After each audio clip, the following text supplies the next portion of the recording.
Bonjour et bienvenue dans Game Session, votre émission dédiée aux jeux vidéo, toujours diffusée sur NTV et sur tous les réseaux qui y sont liés évidemment.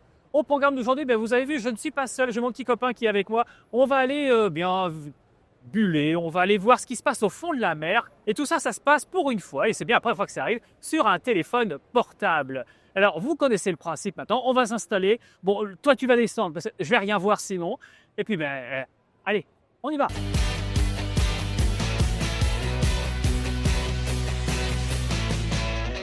Alors, Jonathan, il va donc être question de poulpe aujourd'hui. Oui, alors c'est un jeu, alors c'est bien la première fois que ça nous arrive sur téléphone portable. Alors, oui. Tu nous sors ton engin. C'est ça. Voilà, et alors on va pouvoir lancer une partie du coup de ce jeu. Tout à Alors, fait. tu vas pouvoir nous expliquer un petit peu de quoi il s'agit en même temps. C'est un petit jeu qui est dans l'univers de notre studio, dans lequel tu vas incarner un poulpe et tu vas pouvoir simplement descendre des plateformes, attraper des items. Et le but, en fait, est de ne pas te faire attraper en haut, ce qui fait que tu vas perdre. Et de la même manière, tu as plusieurs vies, donc tu vas pouvoir redescendre. Et la deuxième possibilité de perdre, c'est de te rater sur les plateformes et de tomber en bas. Voilà, D'accord. c'est ça. T'as pas le droit de monter, t'as pas le droit de descendre. Le jeu, il défile tout seul en permanence.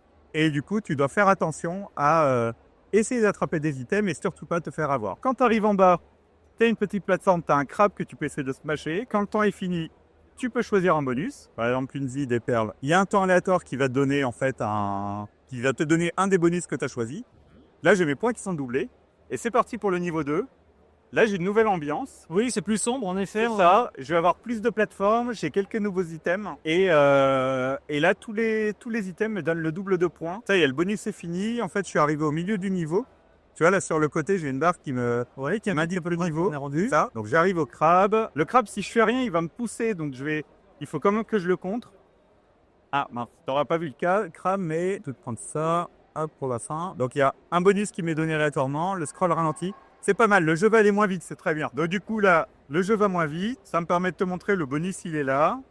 Et en fait, sur toute la moitié du niveau là qu'on voit sur le côté, le bonus va rester. Donc ça, c'est plutôt pas mal. Voilà, une fois qu'on a dépassé le milieu du stage, le bonus disparaît. Exactement, c'est tout à fait ça. Donc tu as ton bonus pour la moitié. Franchement, là, c'est vraiment très cool. Surtout au niveau 3, parce qu'il y a la perle, la verte, qui donne 5 points. Donc ça permet de maximiser des points pour démarrer. Et alors ces points, ils vont servir à quelque chose au cours du jeu? Alors en fait, ils vont simplement te permettre d'apparaître dans un tableau de score. Donc là, on voit le jeu s'accélère, hop, et je suis mort. Et ben voilà. Donc du coup, en fait, tu vois que j'ai 97 points sur cette partie. Et en fait, du coup, tu vas pouvoir accéder à un classement qui te permet de voir les scores de tout le monde. Alors là, c'est un mode un peu particulier. On est en mode tournoi pendant le week-end. Donc on a un tournoi toutes les 2 heures. Et donc, les scores sont réinitialisés toutes les 2 heures. D'accord. Mais tu vois, là, je viens de faire à peine 90. On voit que dans notre créneau horaire, il y en a un qui est à 887 déjà. Ce qui en est fait Donc, pas mal. On c'est sent qu'il y a des gens qui ont bien joué. Il y a des gens qui sont dessus, ouais, à fond dessus. Et alors ce jeu, il est en développement depuis combien de temps et qu'est-ce qui vous a donné l'envie de lancer un jeu comme ça avec ce petit poulpe qui descend par exemple? Parce qu'il est très simple à prendre en main, finalement c'est juste du tactile avec le zoar. Très rapide. En fait, c'est la première version de ce jeu, on l'a codé en une semaine avant un salon, un peu comme ici, il y a 2 ans. Et c'est une semaine avant, on cherchait qu'est-ce qu'on allait faire de notre salon, quelle animation. On s'est dit, mais pourquoi pas on développerait un petit jeu, un petit truc casual assez rapide à coder. Il était encore un peu plus simple que ça, mais on avait le principe de base, on pouvait se balader et tout. Et puis très vite, on a eu pas mal de joueurs sur ce week-end-là. Ils ont tous bien aimé, on s'est dit, mais en fait, on peut peut-être en faire quelque chose d'un peu plus complexe. Et du coup, chaque année, pour les différents salons sur lesquels on se rend, eh bien en fait, on améliore ce jeu. Et du coup, là, je peux te montrer, par exemple, c'est la nouveauté de ce week-end. C'est que maintenant, on a des succès. Et du coup, tu vas pouvoir débloquer des succès en atteignant certaines étapes du jeu. D'accord. Et y compris des succès cachés, par exemple celui-là. C'est qu'en fait, là, je suis tombé en bas de l'écran, mais il y a une plateforme qui arrivait. Elle m'a sauvé.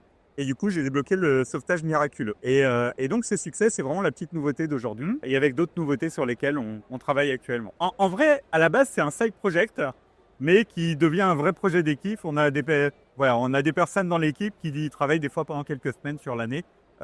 Pour faire évoluer ce petit projet promotionnel. C'est un jeu qui est gratuit et il est toujours accessible toute l'année. Il est disponible sur quel support? Enfin, Pour l'instant, simplement sur navigateur, donc sur PC et mobile. Il marche plutôt bien sur les mobiles, mais on n'est pas encore sur les stores. C'est un peu notre projet, ce qu'on espère pour Noël mettre en place. Et pour l'instant, ça restera un jeu PC et mobile. Il n'y a pas d'autres volontés derrière à court terme. bon, c'était déjà pas mal. Et alors, on va pas se quitter aussi facilement, mes jeunes amis. Et non, parce que les poulpes, j'ai l'impression que c'est un peu votre vie. Ah, c'est votre grande passion. Voilà. Et alors, il y a un autre jeu qui est en cours de préparation. Donc, est-ce qu'on peut regarder là, avec la bêta qui va être ouverte justement, C'est ça. l'été 2025. Et alors, de quoi s'agit-il? Donc en fait, Abyssal Deep Under, on est dans le même univers, mais avec beaucoup plus de monde. C'est un jeu de stratégie multijoueur dans lequel en fait on va incarner ce petit pool qu'on a vu dans le jeu. On va pouvoir gérer des armées d'unités en fait. Là typiquement on voit un combat où en fait on a des unités qui affrontent d'autres unités en fait. Mais de la même manière, On est sur du multijoueur. et là, on est sur du multijoueur, par contre, ouais, tout à fait. Et là, on voit par exemple qu'on est sur on va dire une vue très éloignée du monde qui permet d'aller dessus. Voilà, bon, on a différentes vues comme ça. Et en fait, on va pouvoir construire un peu un village, un peu comme dans Clash of Clans. On va avoir des bâtiments, on va pouvoir produire des unités. Et ensuite, on va pouvoir sortir de ce village et aller explorer l'univers qui est autour. D'accord. On est dans un univers très 3D isométrique. Un peu comme les premiers jeux des années 2000, les premiers jeux de stratégie. Avec des tuiles comme ça. Avec des tuiles comme ça pour se déplacer, comme on a connu beaucoup dans les civilisations. Ouais. Et par contre, la particularité, c'est qu'on pourra vraiment aller partout dans le monde. Donc on est plutôt sur un jeu au long cours, dans lequel on va pouvoir jouer pendant plusieurs mois ou peut-être plusieurs années. Eh ben écoute, je te remercie. Donc, Abyssal Scroll, le petit jeu disponible sur téléphone, mais aussi sur ordinateur, n'importe lequel finalement. Portable ou pas portable. Exactement. Je t'ai perdu. Donc, le petit jeu sympa à prendre en main qui est vraiment tout mignon avec des petits poulpes, on aime bien. Et donc, là, on va pas dire la suite, mais en tout cas, un univers plus étendu, le gros projet pour l'été 2025 que l'on va attendre avec impatience et que l'on aura peut-être l'occasion de tester lors d'un prochain Game Session, toujours sur NTV, évidemment. En attendant, moi, je retourne buller. Salut à tous!